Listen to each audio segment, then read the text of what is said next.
Hello everyone, সবাইকে good morning. তো আজকে ব্লগটা আমি এখান থেকে শুরু করছি। আজকে হচ্ছে ভাইফোঁটা স্পেশাল। তো আজকে তোমার বাড়িতে স্পেশাল রান্না হচ্ছে। কী রান্না হচ্ছে সেটা তোমাদের সাথে শেয়ার করব। আর যদি রান্নাটার রেসিপি তোমরা জানতে চাও তাহলে অবশ্যই তোমার সাথে রেসিপিটাও শেয়ার করব, সেটা আলাদাভাবে। তো ব্লগটা এখন থেকে আমি শুরু করছি। তো চলো, আমার নেটফ্লিক্সটা কেমন লাগছে জানিও। তো আমি নিজে ডিজাইন করেছি। আর ব্যাপারটা হচ্ছে যে, তো আজকে স্পেশাল রান্না হচ্ছে। অলরেডি রান্না শুরু হয়ে গেছে। তো চলো তোমার সাথে শেয়ার করি কী রান্না হচ্ছে। আজকে কাঁধে কাঁধে ভাইফোঁটা দেওয়া হয়ে গেছে বা দাদা দেবে, কমেন্টে জানাও কী হচ্ছে আজকে। আজকে তাহলে কী রান্না হচ্ছে বলো? হ্যাঁ, আজকে বিরিয়ানি হচ্ছে, আই মিন বিরিয়ানি। তো দেখি এখন শুধু মাংসটা প্রসেস চলছে।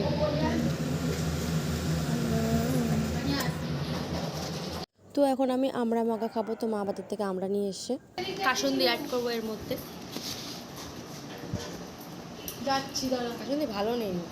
ভালো তুমি খেয়ে আবার কি খাবে? এটা আমরা আমি খাবো বলে মা খেতে বসে পড়েছে, ভাত নেওয়ার জন্য। আর এখানে অলরেডি একজন বসে আছে খাওয়ার জন্য। মুখটা দেখাও তোমার। খাবি আমরা, নেবে বেশি নয়। কেন আমি কিনে আনবো? একটা খাবো কেন? মালিক দে। এখানে জানো তো আমি আমরা মাখাতে বেশি বিট লবণ দিয়ে ফেলেছি, ওই জন্য একটু লবণ লবণ হয়ে গেছে। বাট আমার তো বেশ খেতে ভালো লাগছে।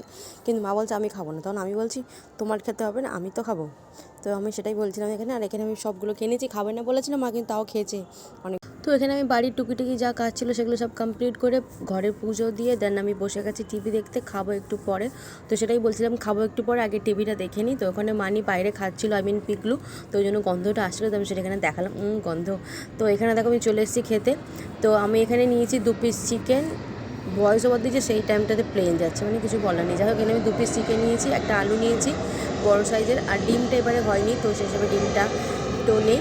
তো এখানে দেখো আমি খাওয়া স্টার্ট করছি। আর এখানে তো কী বলো, আলুটা আর চিকেনটা একদম এত পরিমাণে সিদ্ধ হয়ে গেছে, খুব সুন্দর, মানে হাত ধরলেই খুলে খুলে যাচ্ছে, বেশ সুন্দর হয়েছিল। আর প্রথমেই খাওয়া আমার তো একটা আমি বলছি যে ভালো হয়নি বিরিয়ানিটা, একদম ভালো হয়নি। ঠিক আছে, কিন্তু কী বলো তো, বিরিয়ানিটা খুব সুন্দর হয়েছিল। মানে প্রতিবারে যে বিরিয়ানি বানায় দিদি বানায়, ঠিক আছে, তো মানে এমন হয়ে গেছে বিরিয়ানি বানিয়ে প্রতিবার বানাবে আর প্রতিবার আলাদা আলাদা ধরনের টেস্ট আসবে খেতে। তো এইবারটা একটু অন্য রকম ধরনের টেস্ট খেতে আসছিলো, কেন জানি না। তো আমি কী বলো তো, খেতে খেতে না এবার পাশে একটা রায়তা ছিল, যেটা আমি বানিয়েছি। তো সেটা আর তোমার সাথে শেয়ার করতে পারিনি কী করে বানিয়েছি না বানিয়েছি। নেক্সট টাইম যদি কোনো রায়তা বাড়িতে হয় তাহলে তোমার সাথে শেয়ার করবো। এমনি রায়তা কম বেশি টুকটাক হয় বিরিয়ানি ছাড়াও, বেশ খেতে ভালো লাগে, শুধু খেতেও ভালো লাগে। আমি শুধু রায়তা খাই। তো তোমার সাথে অবশ্যই শেয়ার করবো রায়তাটা আমি বাড়িতে কী করে বানাই। তো রায়তাটা ছিল, তারপর আমি নিয়েছি, মনে করে খেয়েছি, বেশ সুন্দর লাগছে বিরিয়ানির সাথে। তো আজকে তোমরা ভাইফোঁটাটা কেমন কী কাটালে, আর তোমরা বাড়িতে কে কী স্পেশাল রান্না করলে বা কোথায় ঘুরতে গেছো, কী কী খেয়েছো সেটা কমেন্টে জানিও। তো আমার এখানে খাওয়া কমপ্লিট। তো আমার ফাইনালি খাওয়া দাওয়া কমপ্লিট হয়ে গেছে। তো এবারে বিরিয়ানিটা না মানে একটু কেমন একটা হচ্ছিলো, প্রতিবারের স্বাদের থেকে এবারের টেস্টটা একটু আলাদা রকম হয়েছিল। তো যাই হোক, খাওয়া হয়ে গেছে, খেয়ে নিয়েছি। আর আকাশটা দেখো না, একদম কটা বাজে এখন তোমার ওই 2:30-3টে বাজে। তো আকাশটা দেখো পুরো একদম অন্ধকার হয়ে আসে, বৃষ্টি আসার সম্ভাবনা। তো দেখা হচ্ছে নেক্সট কোনো ব্লগে। চ্যানেলটা সাবস্ক্রাইব করে দিও, পাশে থেকো। আর ভিডিওটা ভালো লাগলে লাইক করে দিও।